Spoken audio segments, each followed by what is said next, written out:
सभी को नमस्कार।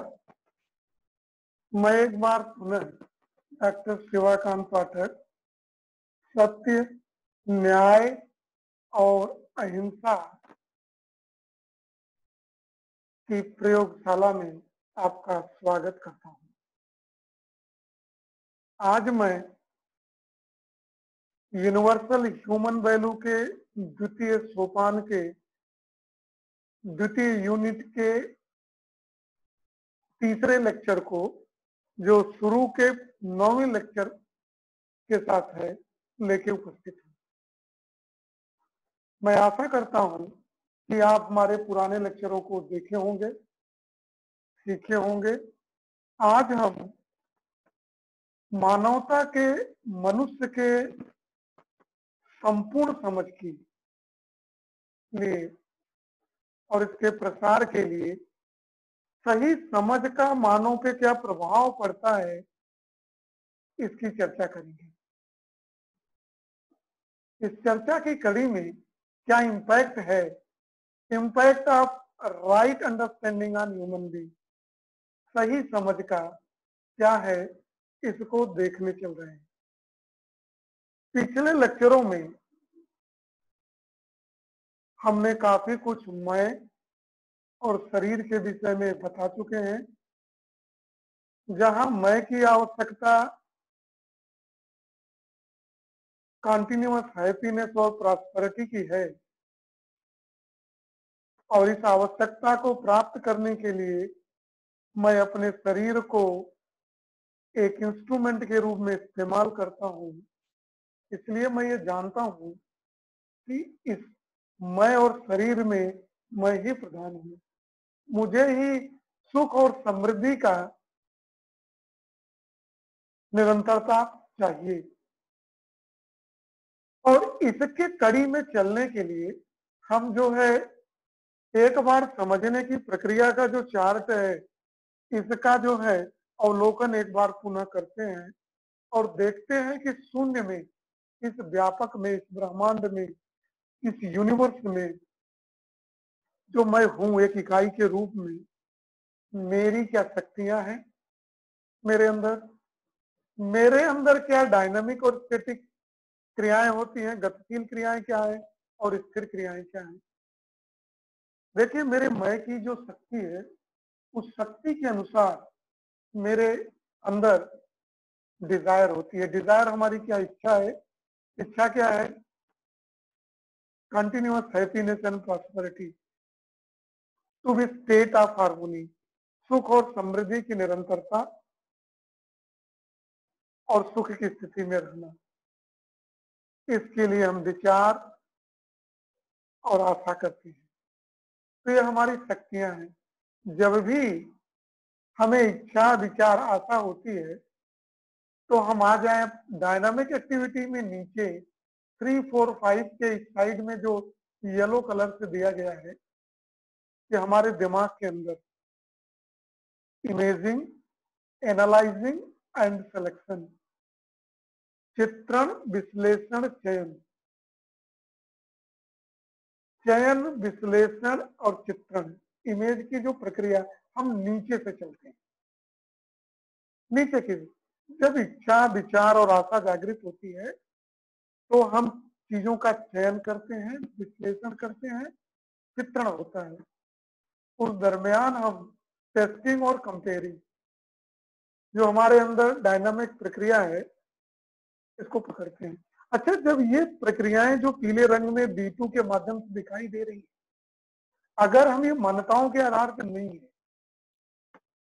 अगर ये सेल्फ की सही समझ के आधार पे है, तो हमारे जीवन का जो गोल है, वो अस्तित्व जो है, न्याय जो है, हेल्थ है, प्रॉफिट है, हम जानने की कोशिश करते हैं। लेकिन जब हमारा रूपांतरण B2 से B1 में होता है, जब हम B1 की तरफ चलते हैं, जो इस कलर से नजर आ रहा है, पर्पल से, तो जो मेरी डायनामिक प्रक्रिया है चित्रण के बाद डिटर्मिनेशन की, संकल्प की, जब हमारे दिमाग में कोई चित्रण होता है,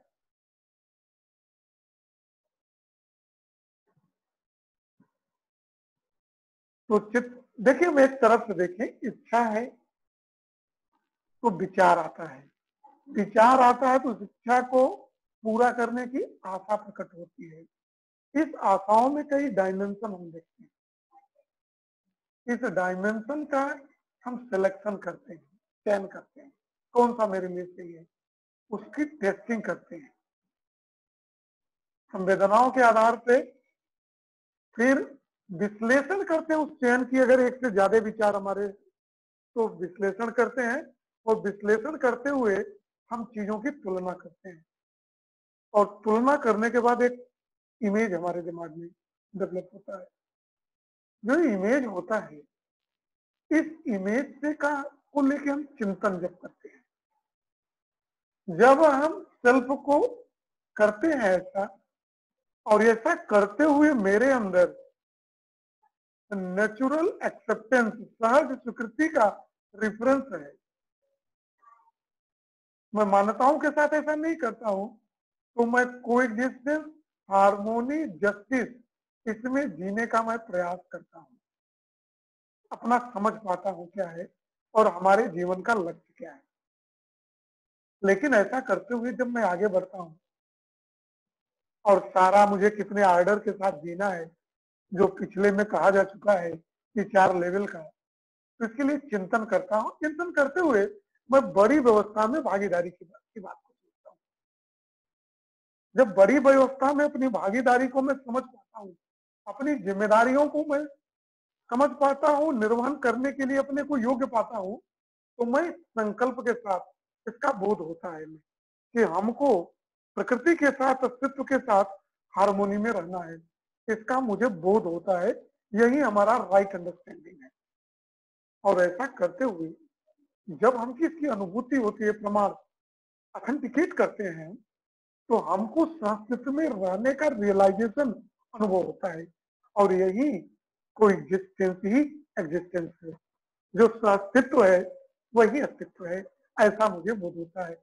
ऐसा करते हुए मैं अपने शरीर को का प्रयोग, जो हमारा गोल है, अस्तित्व को जान रहे हैं और बड़ी व्यवस्था में भागीदारी की बात कर रहे हैं, अखंड मानव समाज की व्यवस्था की बात कर रहे हैं, और जब ऐसा करते हैं तो अपने शरीर का उपयोग करते हैं। जब इस शरीर का किसी मानव के साथ उपयोग करते हैं, दूसरे सेल्फ के साथ, तो ये मेरा व्यवहार कहा जाता है। और जब हम मनुष्य को छोड़ के शेष के साथ, सजीव और निर्जीव के साथ करते हैं, तो यह कार्य कहा जाता है और व्यवस्था में भागीदारी कही जाती है। तो शरीर के साथ हम 3 क्रियाएं करते हैं, मानव के साथ व्यवहार, और शेष प्रकृति के साथ हम कार्य करते हैं, और ऐसा करते हुए हम बड़ी व्यवस्था में भागीदारी करते हैं, और तब हम मनुष्य की प्रकृति के अनुरूप कार्य करते हैं। देखें, ऐसा करते हुए जरा सा देखें, जब मैं ऐसा रियलाइजेशन और अंडरस्टैंडिंग, जो हमारी 3 स्टैटिक प्रक्रिया है, जरा जीवन में ध्यान से देखें। जब मेरी कल्पना जो होती है, इमेजिनेशन होती है, चित्रण होती है, that is based on not only selection and testing, but it is on contemplation, understanding and realisation. चिंतन, बोध और अनुभव के आधार पे होता है। इसका मतलब मेरी समझ जो है सहज स्वीकृति के आधार पे है, मान्यताओं के आधार पे नहीं है। जब मैं ऐसा करता हूं, इन बातों को ध्यान से समझने की जरूरत है।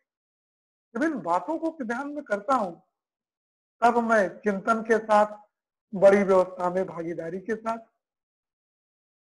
प्रकृति के साथ हार्मोनी में रहने के लिए, और जब इसकी अनुभूति होती है, तो बड़ी अवस्था में, बड़ी भागीदारी में हम अस्तित्व के भाव का अनुभव कर पाते हैं। ऐसा करते हुए हम मानव के साथ व्यवहार, शेष प्रकृति के साथ कार्य और बड़ी व्यवस्था में भागीदारी करते हैं, और इस भागीदारी को आगे बढ़ाने में सहायक होते हैं। जब हम ऐसा करते हैं, इस अनुभव के साथ और पूरी मान्यताओं के साथ जब ऐसा हम करते हैं, पूरे अनुभवों के साथ, तो यह कोई डिस्टेंस का अनुभव मेरे अंदर होता है।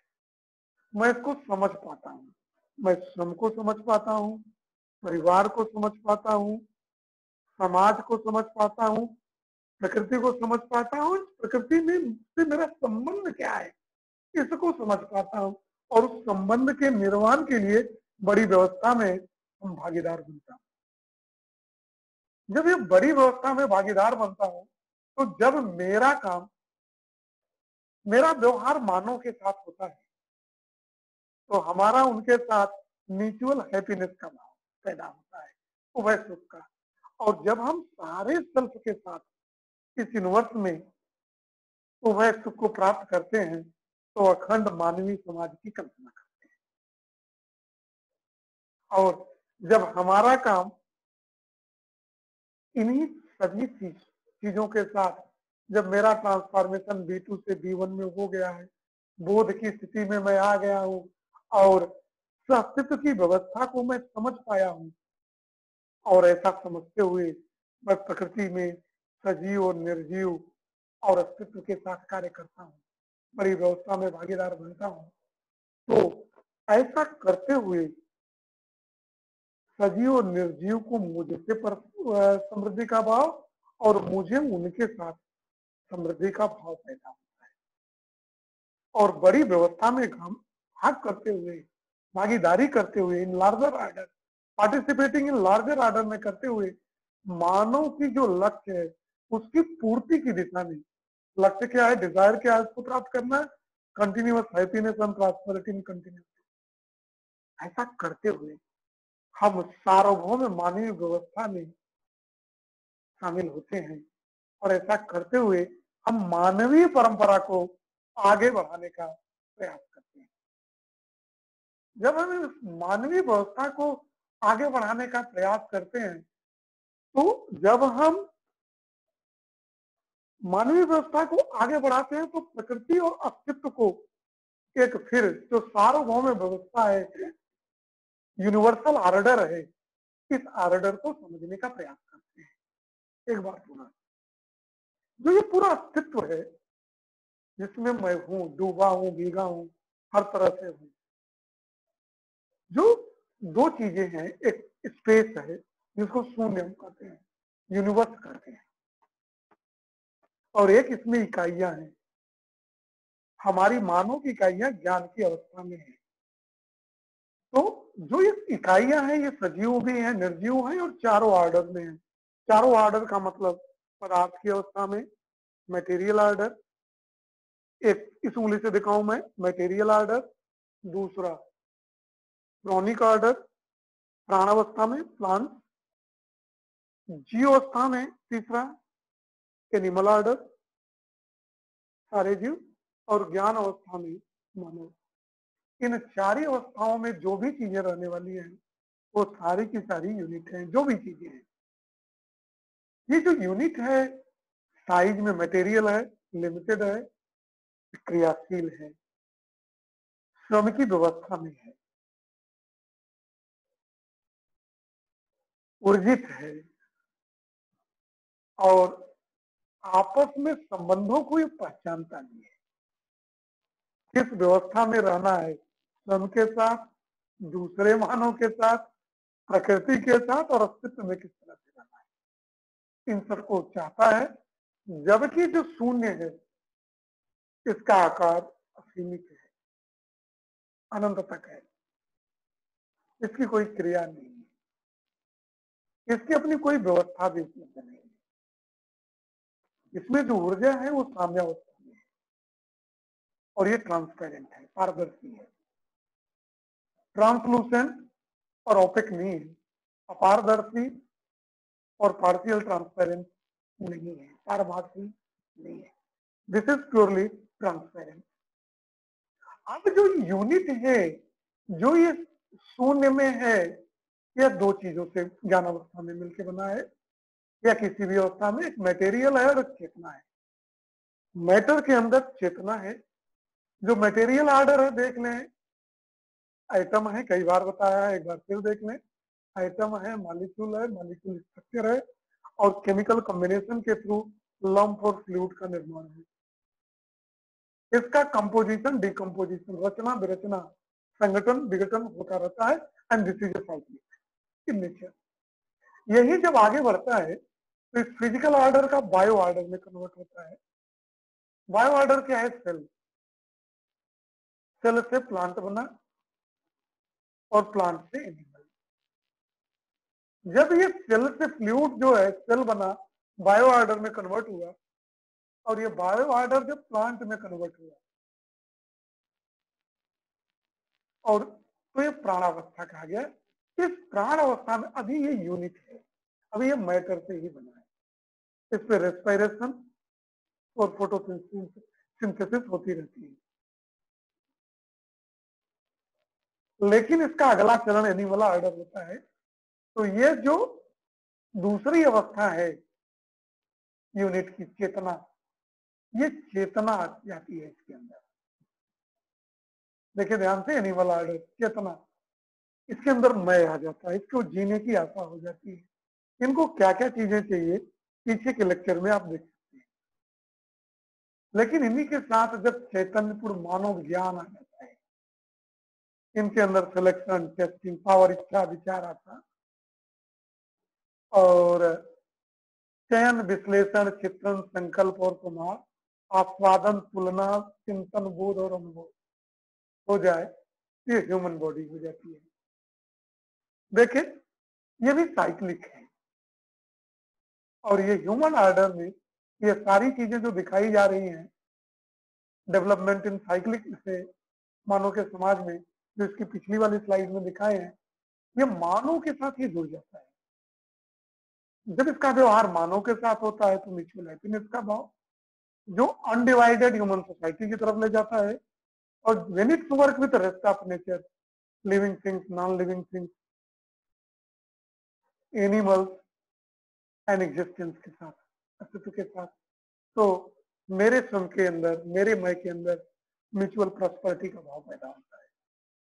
और ऐसा करते हुए, जब इसको करते हुए मैं बड़ी व्यवस्था में भागीदार बनता हूँ, तो जो मानव की मानव जीवन का लक्ष्य है, इसकी पूर्ति की दिशा में आगे बढ़ता हूँ, और मैं सार्वभौमिक मानवीय व्यवस्था का एक छोटी सी इकाई अंग बनता हूँ, उसको आगे बढ़ाता हूँ। ऐसा करते हुए मैं सुख और समृद्धि का भाव रखता हूँ। देखिए, जो मानव चेतना है और जो जानवर चेतना है, यहाँ जानवर और मानव से मेरे का कहने का मतलब है, उसका मटेरियल तो मानव ही है, लेकिन उसका अंडरस्टैंडिंग का जो लेवल है जब अलग होता है, तो एक लेवल का होता है तो जानवर कहा जाता है, और दूसरे लेवल का होता है तो मानव होता है।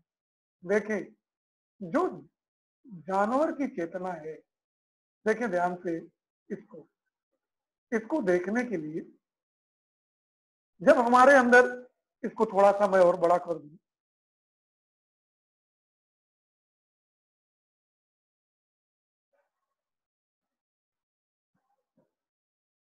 जब मैं इसको दिखा रहा हूं आपको, तो इसको थोड़ा सा और बड़ा कर देंगे।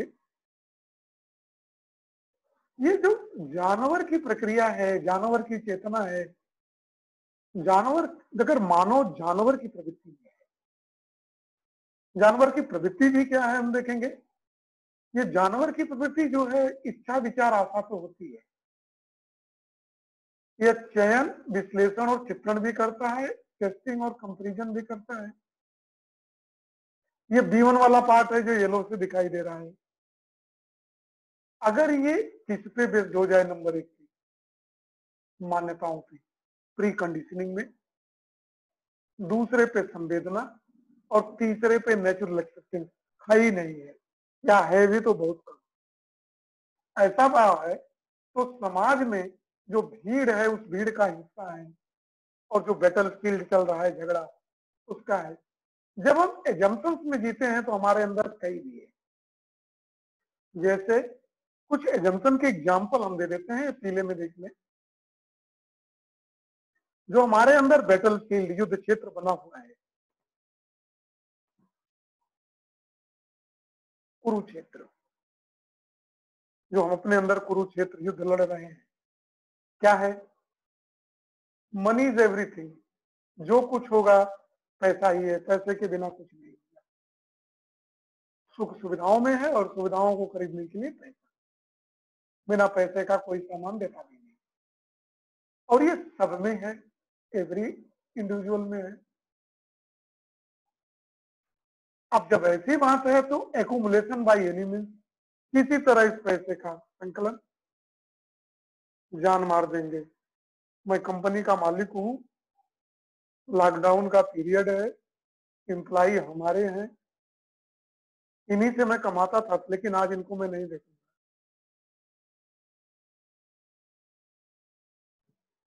कंपनी चल रही है, चलेगी तो पैसा मिलेगा, लेकिन एम्प्लॉय समझता है कि मैं नहीं जाऊंगा।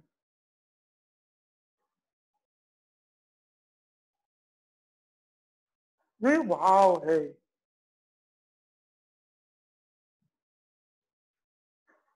पैसे का संकलन जो आज देखने में मिल रहा है कि लॉकडाउन के पीरियड में भी, कोरोना के काल में, जिसके कारण मैं आपसे मुखातिब होने के लिए आया हूं और कई चीजों को लेके आया हूं कि हम लोग जाने और समझे।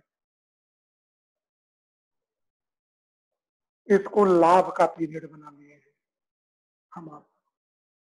किसी तरह मानवता का कत्ल करके कितना मैं जुटा लूं, और जुटाते वक्त मैं ये सोचता हूं कि मरने के बाद ये बांध के मैं ले जाऊंगा। जो लोग हमारे यहाँ काम कर रहे थे, उनसे हमारा कोई संबंध नहीं है, हम बदल लेंगे दूसरे को। आइदर साइड भी यही सोचता है कि जब हमको मारी कटौती है तो मैं क्यों काम करूं। तो ये कुछ लोगों में, मैं नहीं कहता कि ये सब में भाव है, कुछ लोगों में, ज्यादातर लोगों में भाव है। जब ऐसा है कि मैं सब किसी तरह कमाऊं, किसी भी परिस्थितियों में, चाहे लाभ का समय हो, हानि का समय हो, संकट का समय हो, आपदा का समय हो, मैं अधिकारी हूं, आपदा है, कमा लो, मरने दो लोगों को, 10-20 फ्लैट और खरीद लेंगे, बैंक बैलेंस हो जाएगा। इन बेवकूफों को देखने में क्या होगा, मैं तो स्पेशल हूं, ये मरे या जिए, ये कीड़े मकोड़े हैं, कैटल क्लास है। जब ये डोमिनेशन है तो एक्सप्लॉयटेशन, जब डोमिनेंट नेचर के हैं, we think that I am special and rest of people are not parallel to me. जब ये भाव है हमारा, तब काम नहीं होगा। आज जो मैं मुखातिब हूं, कई वीडियो लेक्चर आके आपके पास आ रहा हूं, बोल रहा हूं, इसी व्यवस्थाओं से मानव को निकालने के लिए। ये समाज में है, एक्सप्लॉयटेशन हो रहा है, डोमिनेंस है, जिसके कारण सोसाइटी में घृणा, आतंकवाद, युद्ध की स्थिति है। भाई भाई को देखना नहीं चाह रहा है, प्रांत प्रांत को देखना नहीं चाह रहा है, देश देश को देखना नहीं चाह रहा है। चीन की अभी समस्या हम आप देख ही रहे हैं। जब तब हम धूर्तता पे आ जाते हैं और हमारी एक्सप्लॉयटेशन में मास्टरी हो जाती है। हम ज्ञान तो बहुत देते हैं और कहते हुए गीता ज्ञान बहुत देते हैं दूसरों के लिए। जब अपने पे आता है, ना ना ना ना, मैं तो स्पेशल हूँ, मैं सारा पैसा अपने घर में रखूंगा, दूसरों के ना ना ना ना ना ना ना, ये कौन है? जब इस मानसिकता से मैं आ जाऊंगा तो मैं प्रकृति से ऊपर हो जाऊंगा। तब जो संसाधन हमारे हैं, देखिए यही नहीं, ये कोरोना का पीरियड ही लेके हमने देखे, हम पर्यावरण को भी नुकसान पहुंचाएंगे अपने फायदे के लिए, मिनरल्स का अत्यधिक दोहन करेंगे, जानवरों के साथ अच्छा व्यवहार नहीं करेंगे, न मैं प्लांट के साथ संबंध स्थापित कर पाऊंगा, न जानवरों के साथ, न पदार्थ के साथ और न सत्य के साथ, न बड़ी व्यवस्था में भागीदार बनता हूँ। तो बताइए मैं जो मेरी चाहना है सुख और समृद्धि की, मैं कैसे प्राप्त कर पाऊंगा? इसीलिए मैं कह रहा हूँ संक्रमण का प्रोग्राम, संक्रमण विकास, ट्रांजिशन हमारा जरूरी है। और ये ट्रांजिशन हमारा कहाँ जरूरी है, ये देखने वाली बात है। जो ह्यूमन ट्रांजिशन है, देखें, जो मानव का ट्रांजिशन है पीरियड का, ये देख लें। इस स्लाइड में आ जाए। इस स्लाइड को मानव के ट्रांजिशन के पीरियड को दिखाने के लिए थोड़ा सा मैं ऊपर वाली स्लाइड ले रहा हूं। देख लें, थोड़ा छोटा कर देता हूं। देखिए, इसमें इस स्लाइड में आ जाए। जब हम सेल्फ के आधार से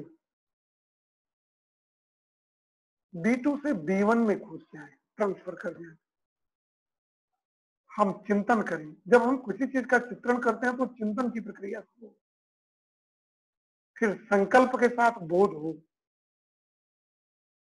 और ऑथेंटिकेशन के साथ अनुभव हो अस्तित्व का। अंडरस्टैंडिंग किसकी हो? पैसा कमाने की नहीं, हार्मोनी नेचर। चिंतन किसका हो? व्यवस्था में भागीदारी की, पार्टिसिपेशन इन लार्जर ऑर्डर, संबंधों को कायम करने की। जब इस व्यवस्था की भागीदारी में होगी तब हम मानवीय अखंड समाज की कल्पना कर पाएंगे। देखिए, इसी को नोइंग है, ज्यूमिंग है, रिकॉग्नाइजिंग है, जो मैं है हमारा, इन्हीं कारणों से। तो जो मेरा ट्रांसफॉर्मेशन होगा यहाँ से ऊपर की तरफ, तब हम अंडरस्टैंडिंग की फीलिंग समझेंगे दूसरे की, तब दूसरे के मैं को मैं समझूंगा, खुद के मैं को समझूंगा, दूसरे की मैं को समझूंगा। जो 9 भाव होंगे, संपन्नता होगी परिवारों में, विश्वास होगा समाज में, और कोई एग्जिस्टेंस का भाव होगा सबके साथ, सजीव और निर्जीव के साथ, सजीव में पदार्थ के साथ, निर्जीव निर्जीव में पदार्थ के साथ, सजीव में पेड़ पौधों के साथ और जीवों के साथ, फिर अस्तित्व के साथ। तब मेरा ट्रांसफॉर्मेशन होगा। ह्यूमन एजुकेशन का तब मतलब होगा ट्रांसफॉर्मेशन, संक्रमण विकास, फ्रॉम पर्सनल टू सोसाइटियल। तब हम व्यक्तिगत से सामाजिक ट्रांसफॉर्मेशन की तरफ जाएंगे। Human education, personal transformation leads to societal transformation की तरफ जाएंगे। तब इन चीजों को मैं समझ पाऊंगा। देखें, ऐसा समझते हुए, देखें इस बात को जब मैं समझूंगा तो देखिए मुझे सही समझ, right understanding, right feeling. Right feeling क्या है? 9 भावों का। सही समझ क्या है? सहज प्रकृति के आधार, मान्यताओं के आधार पर नहीं। तो हम हर इंडिविजुअल में सुख, दूसरे परिवारों में, अपने परिवारों में, दूसरे नहीं, संपन्नता, समाज में विश्वास और प्रकृति के साथ कोई एग्जिस्टेंस में रहने की जरूरत, अन्यथा जो है रहेंगे। मनी एवरीथिंग, पैसा ही सब कुछ है। लूटो लूटो लूटो, लूट सको तो लूट, क्योंकि मरने पे ले भी तो जाना है। अपने आने वाले बेटे के लिए भी संकलित करना है। भूल जाते हैं, पूत कपूत तो क्या धन संचो, और पूत सपूत तो क्या धन संचो। तब मुझे ऑब्सेशन में रहता हूँ, तनाव में, फ्रस्ट्रेशन में, ट्रैफिक, सेंसुअल प्लेजर, मालूम नहीं कहाँ कहाँ सबको खोजता हूँ, लूटता हूँ, मारता हूँ, किस तरह से ले लूं किसी का, किस तरह से भगा दूं, किस तरह से हड़प लूं, किस तरह से बेवकूफ बना लूं। इसी का युद्ध फैला हुआ है समाज। देखना है किस व्यवस्था की भागीदार हम बनते हैं। देखिए, जब संबंध, चार ही संबंध है, हम के साथ संबंध, परिवार के साथ संबंध, समाज के साथ संबंध और प्रकृति के साथ संबंध। इस जब संबंधों का को हम सहज स्वीकृति के आधार से समझने की वास्तविकता को जान पाते हैं, तो मैं ये जान पाता हूं मेरा शरीर को एग्जिस्टेंस में है जिसमें मैं प्रधान हूं, मुझे ही कंटिन्यूअस हैप्पीनेस चाहिए। शरीर तो मेरा इंस्ट्रूमेंट है, मुझे चाहिए कंटिन्यूअस हैप्पीनेस। शरीर को क्या चाहिए? Nurturing, protection and right utilisation, पोषण, क्योंकि मैं तभी तक हूं जब तक ये शरीर है। मैं नहीं हूं तो शरीर नहीं है, शरीर नहीं है तो मैं नहीं हूं। तो इसकी सुरक्षा और सही उपयोग चाहिए। 9 फीलिंग, जब 9 भाव आ जाएंगे तब जस्टिस अपने आप आ जाएगा। किसमें? परिवार में। मानव लक्ष्य क्या है? चारों goal, society, group, family, nature, existence, चारों लेवल की। तब म्यूचुअल फुलफिलमेंट और कोएग्जिस्टेंस का भाव हो जाएगा। तब देखें, I can directly see my relationship with the reality. तब मैं वास्तविकता के साथ वास्तव में संबंध बना पाऊंगा। तब ये मेरी मूल प्रवृत्ति होगी जिसके लिए मैं पैदा हुआ हूं, वरना मैं अभी तक भटक रहा था। तब मुझे होगा, तब मैं बड़ी व्यवस्था में भागीदारी के लिए निश्चित होऊंगा। व्हाट टू डू, जो शुरू में पहले लेवल में कहा था, what to do, how to do, तब मुझे व्हाट टू डू का पता लगेगा। तब मेरा चिंतन समाप्त होगा। Then I can directly see know, क्या जानना है? वास्तविकता, हार्मोनी, सेल्फ ऑर्गेनाइजेशन, सबमर्जेंस, ये मुझे जरूरी है। और ये मेरी जो है, ये मेरी क्वालिटी है, इसी के लिए मैं पैदा हुआ हूं। तब वास्तविकता की समझ होगी, तब व्हाट टू डू में हम जा पाएंगे। आज के लिए इतना ही। देखिए, सोचिए, चीजों को रिवाइंड करके भी आप सोच सकते हैं। इस फैले हुई मानव में, समाज में दुर्व्यवस्था को समझने का और अपने दिमाग में फैले हुए भ्रम को समझने का हमें प्रयास करना होगा। नहीं तो हम इसी भीड़ का हिस्सा बने रहेंगे। यह हम आप पर निर्भर है कि हम इस भीड़ का हिस्सा बनते हैं या नहीं। इसी शब्दों के साथ मुझे आज्ञा दीजिए। नमस्कार, फिर मिलेंगे।